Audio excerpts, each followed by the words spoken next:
Welcome to Sandwiches of History. Today from the Oakton Cookerie cookbook, we're going to be making the Mock Lobster Sandwich. Now this is an interesting book. It's probably around 1920s. There's no actual date in it, but if you look at the illustrations, it's 1920s. I did a little research.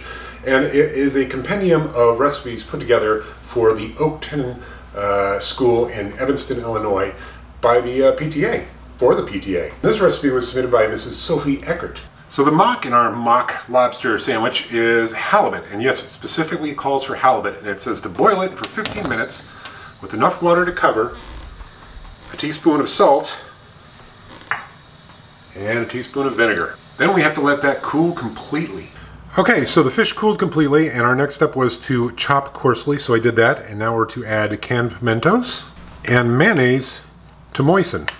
Then we put that onto buttered bread. Okay, let's give this mock lobster sandwich a go. It's interesting because when I saw the instructions it said to boil the fish for 15 minutes, I thought that's crazy. But by cooking it for that long, it got really firm, like really firm. Then when you give it a coarse chop, the texture kind of resembles lobster a little bit, just a little bit. Flavor-wise, it still feels like fish, but it tastes good. But I think we can plus this up a little. I'm going to add a little Cajun seasoning blend. I think that's going to go really well with this. And what the heck, a little bit of lettuce. Okay, let's give this plussed up mock lobster sandwich a go.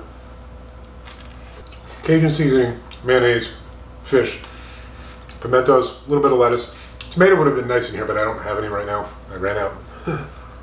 Okay, so full confession, I'm not a huge lobster guy. I like lobster, I don't go crazy for it. So to me, this was pretty okay. If I left it a little bit more coarsely chopped, I think it would have resembled lobster texture even more. But adding in the mayonnaise, the pimentos, tasty sandwich. I'm going to give that a 7. And there's a number of ways you can go with this. It's such a neutral kind of base.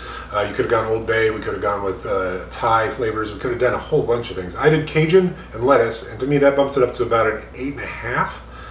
And if it had tomato, I'd probably bump that up to a 9. It is tasty, definitely going to finish it, and I'm glad I've got leftovers. All right, see you tomorrow. Well, it wasn't a mock, it was a mock lobster. Could be similar to try it again.